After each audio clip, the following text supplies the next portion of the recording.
밀려서 창업하시는 분들이 생각보다 많이 있습니다. 유동 이거 진짜 많아요. 우리 거기 오픈하면 우리 대박 칠 수 있어요. 저 진짜 잘했죠. 막 그런 거 생각해보세요. 제일 큰 문제가 뭐냐면 임대료가 똑같다는 거예요. 커피업계는 임대료가 차지하는 부분이 높아요. 야외에 대형 카페들 많이 생겼다는 거 느끼시지 않으세요? 이게 시장 자체가 이미 자본이득 시장으로 커피숍은 이미 변해가고 있습니다. 이분 영업이익 관심도 없죠. 이분 영업이익 많이 자기 생계고. 저는 평생 직장 개념으로 창업을 했거든요. 경쟁이 안 되는 거예요. 이거를 전문용어로 빨대 효과라고 합니다. 오늘 다시 공부하려고 이렇게 여러분들 모였네요. 여러분들 카페 창업을 할 때 가장 중요한 거 첫 단추 어디에 카페를 차릴 것이냐 이거 아주 중요하죠. 오늘 그거를 한번 배워볼 거예요. 피곤한가요 아침이라? 선생님 한 분을 모셨는데 되게 작은 컨테이너 카페에서 지금 이제 캐나다에까지 진출하신 어마어마하신 분입니다. 커피 브릭을 운영하시는 카페 사장님이시기도 하면서 동네 카페 10년 살아남기 책을 쓰신 이인구 선생님 모셔보도록 할게요. 네, 나와주세요 선생님. 안녕하세요. 안녕하세요. 저는 지금 2013년부터 브릭을 창업해서 지금 계속 영업을 해오고 있는 커피 브릭 대표 이인구라고 합니다. 잘 부탁드립니다. 여러분 우리나라에서 평균 퇴직 연령이 몇 살인지 아시나요? 45세요? 비슷합니다. 우리나라 평균 퇴직 연령이 49.3세예요. 통계청 피셜 49.3세가 우리나라 평균 퇴직 연령입니다. 팩트, 이거 부정할 수 있는 사람이 별로 없어요. 지금 뭐 창업시장이 포화다, 뭐 전 세계에 있는 맥도날드 매장보다 우리나라에 있는 매장 뭐가 더 많다더라, 이런 거 매일 나오잖아요. 지금도 매년 탕후루가 유행하면 탕후루, 아니면 마라탕이 유행하면 마라탕, 이런 식으로 계속 창업시장에 도전을 하고 계시죠. 왜 그럴까요? 밀려서 창업하시는 분들이 생각보다 많이 있습니다. 저는 평생 직장 개념으로 창업을 했거든요. 이거 창업해가지고 막 재벌이 되겠다 이거 아니야. 이 일을 나는 50년 뒤, 60년 뒤까지 꾸준히 내가 힘 닿는 데까지 하고 싶다 라는 개념으로 창업을 선택했습니다. 그러다 보니까 메뉴를 선택을 커피를 하게 된 것도, 제가 예를 들어서 피자 정말 좋아하고 된장찌개, 김치찌개 정말 좋아하는데 그걸 50년 동안 먹을 수 없을 것 같은 거예요. 맛봐야 되니까 매일 먹어야 되잖아요. 근데 커피는 제가 지금 창업한 지 10몇 년이 됐는데도 매일 마셔도 질리지 않습니다. 제가 계속 해외 진출을 위해 도전을 하고 미래를 설계하고 계획할 수 있는 원동력이 뭐냐? 원동력이 바로 망하지 않고 꾸준히 버텨주는 매장이 있기 때문이죠. 근데 여러분들 아시는 분들은 아시겠지만 일본에는 신이세라는 문화랄까 그런 매장들이 있어요. 뭐 우리로 따지면은 뭐 LG전자, 삼성전자 이런 큰 기업들이 아니고 대대로 몇백 년 동안 이어져 왔던 무슨 두부 가게, 몇백 년 동안 이어져 왔던 뭐 양갱 가게, 이런 것들이 지역에 막 한두 곳씩 다 있거든요. 저는 그 힘이 뭘까? 그러니까 이런 게 너무 궁금한 거예요. 그래서 저는 신인세를 공부하기 위해서 일본으로 유학을 갔어요. 그 원동력이 뭘까라는 거를 일본에서 제가 이론적으로 공부를 했죠. 일본에서 이론적 공부를 하고 한국에 들어와가지고 이제 외식업 프랜차이즈에서 한 7위 정도 되는 프랜차이즈 회사에 입사를 해서 실무 경험을 쌓았습니다. 실무 경험을 쌓고 창업을 해서 지금 한국에서도 오픈을 꽤 많이 하고 11년 동안 저희 매장들도 계속 운영하고 캐나다에서도 매장을 지금 3개째 오픈을 하고 있는 이 와중에 과연 제가 지금 느끼고 있는 50년, 60년 된 가게를 갖기 위해서 제일 중요하다고 느끼고 있는 게 뭘까요? 이게 지금 저의 첫 번째 질문입니다. 예를 들어서 뭐 마케팅, 뭐 아니면 서비스, 맛, 가격, 인테리어, 뭘까요? 어렵다. 그게 바로 부동산입니다.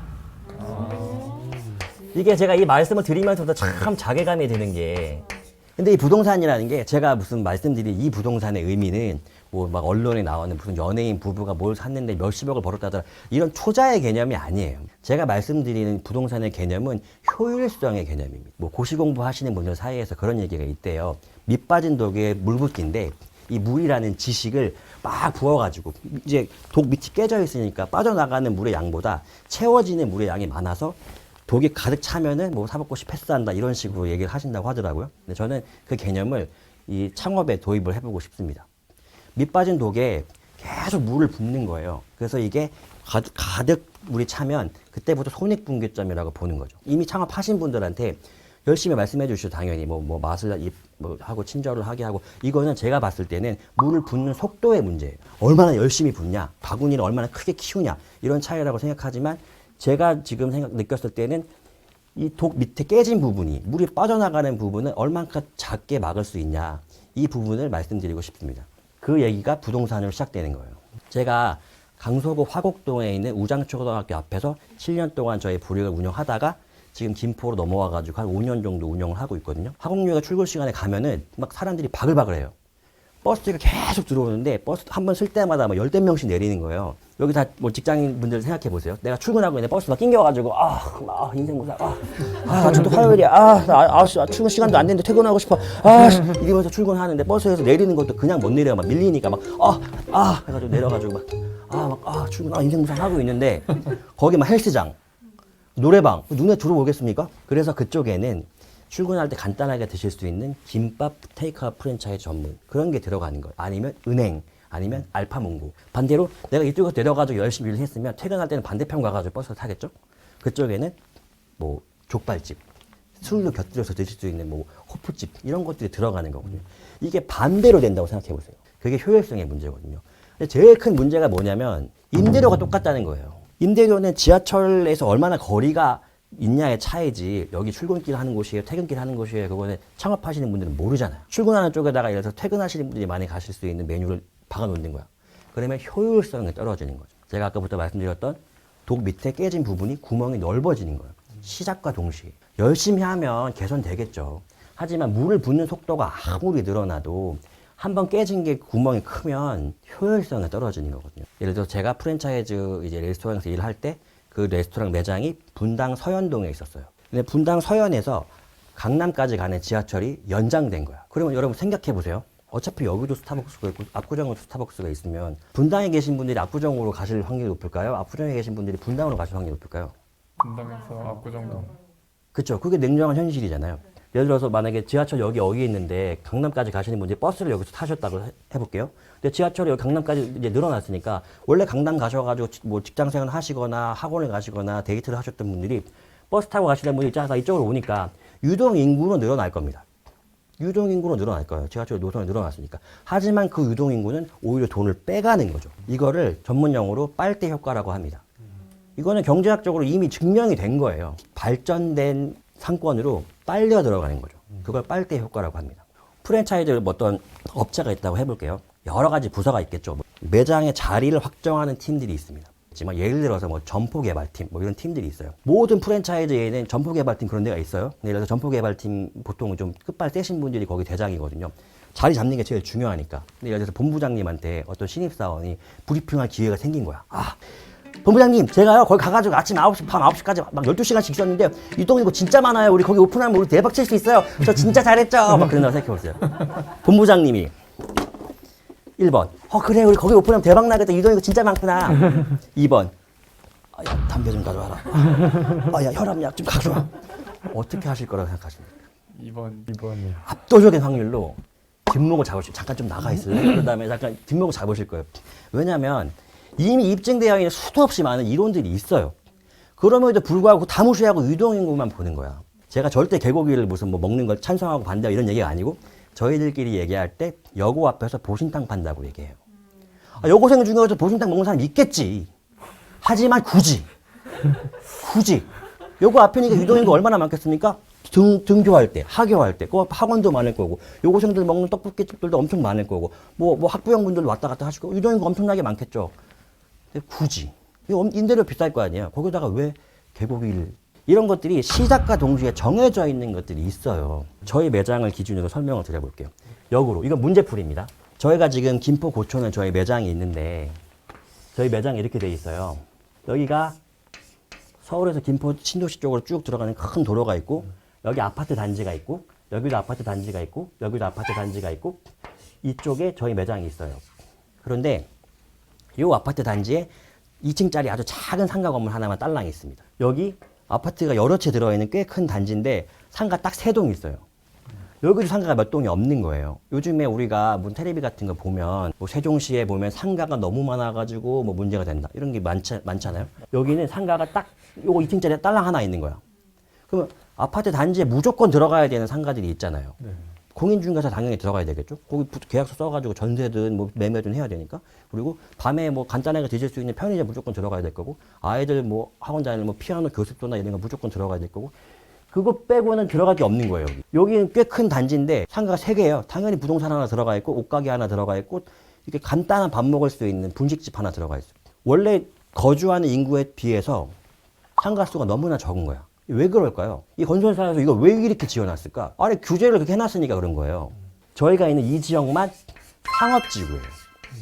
여기만 상업지구 허가를 내주고 여기 이렇게 상가 적게 짓게 만들고 여기 상가 적게 짓게 만들어서 사람들이 자연스럽게 이렇게 오게 이게 도시 계획이 되어 있는 겁니다. 그러면 여기서부터 정말 부동산의 핵심이 나오는 거예요. 이 부동산의 핵심. 투자의 개념이 아니에요. 근데 설명을 하다 보면 투자의 개념이 조금 들어갈 수 있는데 예를 들어서 이 세상에 존재하는 모든 땅에는 토지의 용도가 있어요. 이 땅은 농사만 지을 수 있는데 이 땅은 뭐 예를 들어서 뭐 호텔도 지을 수 있는데 근데 상업지구라는 거는 호텔도 지을 수 있고 오피스텔도 지을 수 있는 거거든요. 그래서 우리가 가다 보면 어디 오피스텔이 있다. 그러면 아 상업지구구나. 아니면 공용주차장이 있다. 아 상업지구구나 이렇게 알 수 있어요. 근데 상업지구라는 거는 그 땅의 토지의 값어치가 최대치로 올라가 있는 거라고 보면 돼요. 강남에 있는 뭐 힐스테이트 아파트랑 지방에 있는 힐스테이트 아파트랑 가격의 차이가 나잖아요. 왜 차이가 나겠어요? 땅값 때문에 그런 거거든요. 똑같은 자재, 똑같은 인건비, 똑같은 금리로 지어도 땅값 차이가 나기 때문에 이렇게 차이가 나는 건데 상업지구라는 거는 그 땅값이 제일 비싼 상태로 올라가 있는 거예요. 땅값이 비싸니까 건축비가 올라가고 건축비가 올라가니까 분양가가 올라가고 분양가가 올라가니까 그 분양가를 부동산의 값어치를 현금화시킨 게 임대료니까 임대료가 올라가거든요. 근데 우리는 언론에서 보면 이것만 보는 거예요. 결과만 보는 거예요. 아, 신도시 상권 들어가면 죽어. 임대료 비싸. 아무도 안 들어와. 이건 결과거든요. 원인은 여기서 나오는 거예요. 땅값이 토지 용도가 바뀌었기 때문에 쌌던 땅이 비싸지니까 건축비가 올라가고 임대료가 올라가고 건설 이 과정을 통해서 이게 나오는 거거든요. 그러면 여기까지만 보면 결과치만 딱 보면 해결책이 안 나오는 거죠. 근데 원인을 알면 해결책이 나오는 거죠. 이런 질문을 많이 받아요. 그래서 너 어떻게 했는데? 보세요. 땅값이 올라가니까 건축비가 올라가고 분양가가 올라가니까 임대료가 올라가서 사람들이 임차인들이 잘 안 들어오니까 거기 오픈하면 사람들도 없고 막 공실 나고 막 난리 나. 그렇게 되면 분양받은 사람들이 못 버티잖아요. 그래서 경매로 쾅 하고 한 번에 다 떨어집니다. 옆에 있는 사람은 10억에 분양을 받았는데 나는 4억에 산 거야. 6억의 갭 차이가 나잖아요. 그거 어떻게 메꿀 거예요? 커피 팔아가지고 메꿀 수 있을 것 같아요? 어떻게 메꿀 수 있을 것 같아요? 이 사람들 열심히 하면 뭐 물 막 주워라 부으면 개선될 겁니다. 당신들 열심히 할 때 난 돌아? 나도 열심히 해. 이길 수 있을 거라고 생각하십니까? 그러니까 예를 들어서 저 같은 경우는 그렇게 하는 거예요. 예를 들어서 그냥 신도시 상권 같은 거 있으면 아까 제가 말씀드린 그 원인 때문에 임대료가 비싸니까 임차인이 안 들어오니까 분양받은 사람들이 못 버텨가지고 이게 이자만 나가는 게 아니고 관리비도 나가거든요. 그러니까 못 버티니까 이제 쾅 무너지면 이게 그냥 쏟아지는 거예요. 그러면 저희가 그걸 인수를 하면 옆에 있는 사람이랑 저희랑 시작과 동시에 갭이 생기잖아요. 밑에 있는 구멍이 이 사람이 이만하면 난 요만하게 시작하는 거야. 이게 임대료를 환산해서 나오는 거죠. 예를 들어서 옆에 있는 가게 저희 경쟁업체는 월세가 400만 원이에요. 부가세 내면 440만 원이잖아요. 뭐 부가세 나중에 환급 받는다고 쳐도 440만 원이 일단 나한테 내 입장에서 나가는 거야. 저는 금리가 아무리 올라가도 뭐 한 90만 원? 어떻게 일 거야 나를. 난 노냐고요. 그런 거예요. 이렇게 시작과 동시에 차이가 생기는 거. 이 구멍, 이 부동산에서 시작되는 이 구멍, 이거 메꿔보자. 이런 말씀을 드리는 거거든요. 개인 사업자는 법인 사업자랑 달라가지고 돈에 꼬리가 없어. 이 돈이 무슨 돈인지 몰라. 그냥 내 통장에 들어오면 내 돈이야. 그러다 보니까 정확하게 뭐라고 표현해야 될지 모르겠지만 영업이익이라고 표현할게요. 커피를 팔아가지고 임대료 내 거 내고 인건비 내 거 내고 남는 돈, 내가 쓸 돈, 그걸 영업이익이라고 하고 부동산에 관련된 거는 자본이득이라고 그냥 할게요. 그러면 이게 시장 자체가 이미 자본이득 시장으로 커피숍은 이미 변해가고 있습니다. 그러니까 이게 정말 좀 이미 딱 선택을 해버리신 분들한테 말씀드리기가 어려운 부분이에요. 이런 부분들이 굉장히 많거든요. 예를 들어서 키즈 카페, 뭐 만화 카페, 커피숍 입장에서는 조금 규모가 큰 기간 산업이라고 할 수 있는 이런 데가 있다고 해볼게요. 근데 A 업체가 있고 B 업체가 있는데 A 업체는 영업이익만 보는 거예요. 임차로 들어가가지고. 근데 B 업체는 그게 아닌 거죠. 예를 들어서 막 3층, 건물에 있는 한 3층, 뭐 지하 1층 이런 데 통으로 경매로 나오면은 이거 잘 낙찰 안 되거든요. 통으로 다 쓸만한 사람이 없으니까. 요즘에 뭐 장사 안 돼가지고 임차인분들도 많이 공실 많다고 하니까 이거 잘 안 들어가거든요. 근데 이거를 이분은 크게 인테리어 해가지고 키즈카페를 만들었는데 영업이익만 보는 거고 이분은 이거를 경매로 낙찰을 받아가지고 가지고 있다가 재건축을 노리는 자본이득을 보는 거예요. 이분 영업이익 관심도 없죠. 이분 영업이익만이 자기 생계고 그리고 문제가 예를 들어 영업이 안 되면 철거하고 나가야 되잖아요. 철거하고 원복까지 하면 건물주 잘못 만나면 원복비만 몇 천만 원 들어가거든요. 그러니까 이 두 개의 사업자가 경쟁하는 그 상황이 너무나 다른 거죠. 근데 이게 커피업계에서 이게 유독 많이 나타나는 이유가 굉장히 맛있는 음식점, 뭐 족발집 이런 거는 교육시키는데 오래 걸리잖아요. 근데 카페는 그냥 시키면 바로 나오는 거야. 그냥 레시피만 있으면 아무나 길 가는 사람 뽑아가지고 5시간만 교육해도 한 70% 맛이 나오니까 그렇기 때문에 개인 사업자들은 더 어려워지는 거고 이 사람들은 그거를 카페를 넣는 거예요. 다른 업종이 아니고. 최근 몇 년 동안에 이상하게 야외에 대형 카페들 많이 생겼다는 거 느끼시지 않으세요? 맞아요. 창업을 생각하지 않는 분들은 그러실 수 있죠. 대형 카페들 잘 되나 보다. 잘 되니까 이렇게 많이 생기겠지. 하지만 핵심은 그게 아니거든요.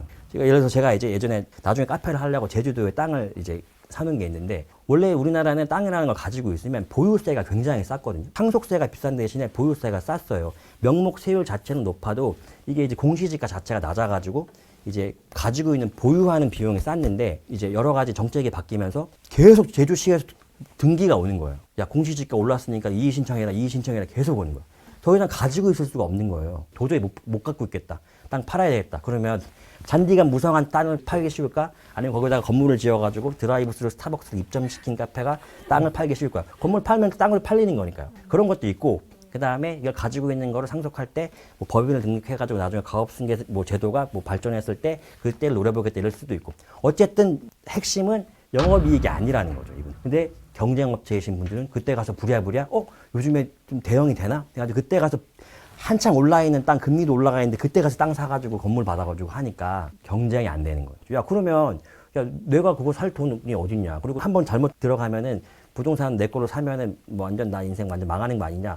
임차인 기준으로 알려달라. 임차인 기준으로도 매장을 얻을 때 부동산이 제일 핵심이에요. 투자 개념이 아니고 효율성 개념으로. 예를 들어서 그런 게들이 있어요. 이건 도시계획법상, 부동산 건축법상 절대로 재건축이 안 되는 건물들이 있어. 오래됐는데. 그런 자리들은 옆에 막 15층짜리 크게 지은 건물이 있다고 해볼게요.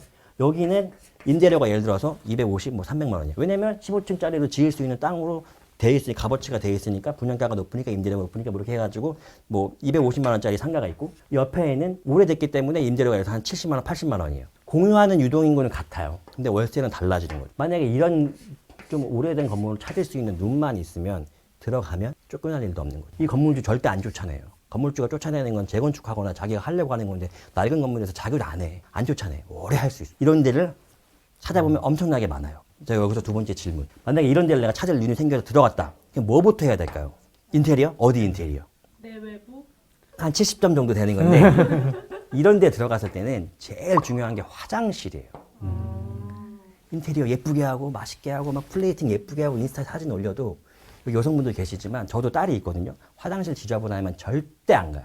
저도 알아요. 건물 안에는 뭐 전용 부분이 있고 공용 부분이 있어가지고 뭐 공용 부분은 건물주가 해줘야 되는 거 알아. 근데 건물주가 이거 지금 건물 부실 수도 없어가지고 머리 아파 죽겠는데 이거 화장실 고쳐주겠냐고 기싸움하고 있을 때가 아니라니까요. 내 손해인데. 그러니까 인테리어 비용을 조금 줄여가지고 화장실을 좀 더 깨끗하게 하고 이런 것들이 탁탁탁탁 정해져 있어요. 그 안에서 뭐 플레이팅도 하고 막 있겠지만 이 토대로 오늘 게 조금 지루하실 수 있으신데 이걸 알고 넘어가야 이거 안 하고 시작하잖아요. 물 백날 부어봐야 죽어라 하면 될 거야. 근데 한 4, 5년 하면 병원비가 더 나올 수도 있어요. 임차인으로 들어갈 때 절대로 들어가지 말아야 될 자리 이런 게 여기서 나오는 거예요. 그 재건축이 절대로 안 되는 자리는 네. 뭐 어떻게 찾을 수가 있을까요? 그것도 어느 정도 법을 알아야 돼요. 왜냐하면 재건축이 절대로 안 되는 자리는 대부분의 경우 주차장 문제예요. 그런 데가 있어요. 예를 들어서 재건축을 막 하는데 이상하게 건물 한 동만 뚝 남아있는 데가 있어요. 뭐 재개발을 하거나 재건축을 할 때 옆에 있는 건물한테도 우리 건물 좀 파세요. 그런데 돈 더 줘야 팔아, 더 줘야 팔아. 그래서 버티는 거거든요. 이렇게. 예전에 강서구 화곡동에 이게 모텔, 카페가 있었어요. 근데 이 모텔 사장님이 안 판 거야. 그럼 건물을 이렇게 지어야 되잖아요. 그러니까 얘가 재건축이 안 되고 있었어요. 근데 어느 날 이 할머니가 팔았다는 거야. 그럼 바로 재건축이에요. 결국 쫓겨났어요. 근데 이분이 절대 안 팔아. 근데 이걸 안 파니까 팔 때까지 기다릴 수도 있지만, 그래, 너 빠져라. 해가지고 이렇게 건물을 지었다고 해볼게요. 그럼 이 건물은 주차장 문제 때문에 지을 수가 없는 거죠. 이거 골치 아픈 거예요, 이거. 건물주 입장에서는. 하지만 세입자는 그런 데 들어가면 화장실부터 고치고 해피하게 장사해. 최소한 쫓겨나진 않는 거죠. 그 규제 안에서 이루어지는 일들이기 때문에 규제를 알고 과정을 따라가면은 예방할 수 있는 방법들이 많이 있습니다. 어쨌든 지금 입지 선정하는 게 네. 카페를 오픈하려고 하면 그 카페 오픈하기 전에 하는 과정이잖아요. 네, 맞습니다. 근데 만약에 이미 오픈을 해본 네. 상태에서 아까 말씀하신 그 빠진 독의 크기를 더 줄일 수 있는 방법이 있을까요? 임대료라는 게 가장 크기 때문에 이게 커피 업계의 특징인데요. 커피 업계는 임대료가 차지하는 부분이 높아요. 일단 한 번 딱 임대료가 정해지면 올라가는 걸 늦출 수는 있지만 내려가기는 쉽지 않거든요. 그래서 가급적이면 좀 미리 알고 하셨으면 좋겠다. 근데 한 번 정해지면 쉽지 않아요. 이 영상을 보시는 분들이 이제 카페 창업하기 전에 부동산을 공부를 해야 된다는 생각을 못 하셨던 분들이 굉장히 많을 것 같은데 좀 충격을 받으셨을 수도 있을 것 같아요. 그럼 충격 좀 받으시라고 말씀드립니다. 근데 저 같은 경우에 피를 토하면서 배운 거긴 한데 저는 건물주한테 쫓겨나는 것도 많고 신규 임차인 데려와가지고 보증금 받아야 되는데 보증금 안 주는 거예요. 그래서 소송해가지고 겨우 받은 적도 많고 한데 근데 그 재건축 이런 게 되면 네. 배상을 해준다는 얘기가 있더라고요. 그래서 배상을 더 많이 받아서 더 잘 됐다라는 그런 분들도 있는 것 같은데. 그런 경우도 있을 수 있는 게 3층짜리를 부셔가지고 15층짜리를 지으려고 하는데 101호는 협상하고 미리 나간 거야. 그럼 어차피 이게 법인 운영해 보신 분들은 알겠지만 그냥 막 주는 게 아니에요. 자, 우리 뭐 예를 들어서 협상 보상금은 요만큼으로 딱 정해놓고 그 안에서 넌 얼마 이렇게 그야말로 쇼부를 치는 거거든요. 사람이 하는 일인데 초반에 딱 돈 받고 나가겠다. 그러면은 예쁘기도 하잖아요. 그분이 딱 나가는 걸 보고 아 긴가민가 하시는 분이 따라 나갈 수도 있고 그러다 보니까 초반에는 조금 많이 할 수도 있고 아까 말씀하셨던 것처럼 돈을 받아서 더 잘 되신 분이 만약에 있어도 그 같은 건물에 건물주가 열받아가지고 또 죽어버려 하시는 분이 같은 건물에서 나올 수도 있는 거예요. 공부할 때 저희 이제 지도 교수님이 그런 말씀을 하셨어요. 사업이라는 거는 불확실성을 줄여나가는 과정이다. 이렇게 말씀하셨거든요. 상대방의 선의에 의존하면 안 돼요. 돈 많이 주기를 바랄 수 있지만 안 주면 어쩔 거야. 바랄 수 있는 거는 시스템이거든요. 제도. 이제 건물주분들한테 하도 많이 당해가지고 선의에 의존하지는 않습니다. 그러면은 구매를 해야 되나요? 그 상가나 뭐. 아, 꼭 그런 건 아니에요. 꼭 그런 건 아닌데 내가 이 매장을 정말 이제 계속 할 수 있을 정도의 실력이 쌓였다. 그러면 구매하는 게 저는 좋다고 생각해요. 어차피 임대차 보호법 보호도 못 받긴 한데 보호 받아봐야 10년이거든요. 근데 직장이랑 다르잖아요. 직장은 그냥 면접 봐서 합격하면 출퇴근하는 비용만 들어가는 거지. 근데 우리는 투자 비용이 들어가잖아요. 근데 10년 만에 접고 나오면 내가 1억을 투자했는데 뭐 10년 뒤에 털고 나올 때 800만 원 철거비를 내고 들어오시면 1억도 날리고 800만 원도 더 나가는 거잖아요. 그럼 그동안 예를 들어서 한 달에 300씩 벌었다고 쳐도 따지고 보면 번 게 아닌 게 되는 거죠. 차라리 그 시간에 다른 거 했으면 훨씬 나을 상황이 될 수 있거든요. 보증금 들어갈 거라 인테리어 들어갈 거를 아끼고 나중에 철거비를 들어갈 걸 아껴서 상가 뭐 구매 비용에 투자한다. 이런 식으로 개념을 저는 언젠가는 하시는 게 좋다고 보지만 너무 이게 아직 초보인 경우에는 조금 위험성이 있다 이렇게 생각을 합니다. 얼마 전에 철거하신 입장으로서 이거 지금 되게 지금 눈물을 흘리시면서 수고하셨나요? 네, 저는 10년을 못 살아남았어요. 근데 진짜 고려해야 할 게 생각보다 너무 많았다는 맞아요. 거를 지금 많이 느끼고 막 가끔 보면 으리으리한 건물 옆에 허름한 데를 들어가 있으신 분들을 보면 옆에 저렇게 깨끗해서 잘 안 보이고 하는데 왜 저기에 들어가셨지? 하는데 지금 알게 된 것 같아요. 저런 선택지도 있구나. 둘 중에 하나죠. 진짜 아무것도 모르거나 정말 잘 알거나. 근데 저도 카페를 한 그 위치가 되게 오래된 한 30년 넘게 된 건물이었는데 네. 옆에 건물은 뭐 10층짜리 이런 네. 건물들이 있거든요. 그래서 월세도 저는 처음에 살 때 50만 원, 55만 원? 저는 저거 모르고 들어갔었는데 생각해보니까 그 건물이 주차장이 없고 그런 건물이어서 재건축이 안 됐던 건물이었던 것 같아요. 그래서 제가 설명을 드리기 너무 많으니까 저희 거를 기준으로 설명을 드린 거예요. 이게 이제 영업이익에서 자본이익으로 넘어가는 단계나 자본이득 하시는 분들이 커피숍을 이용하는 이유가 우리가 생각하는 커피숍의 최대 단점이 최대 장점이 되는 이런 전환의 그런 모멘텀 그런 거를 최소한 아 이런 게 있구나 라는 건 알고 그럼에도 불구하고 나는 이런 메리트가 있고 이런 전략이 있다. 아 맞다고 생각해요. 네, 그럼 오늘 선생님 수고하셨으니까 한번 박수 한번 하고 마치겠습니다. 감사합니다. 네, 수고하셨습니다. 감사합니다. 네, 아. 너무 재밌었습니다. 대박. 진짜.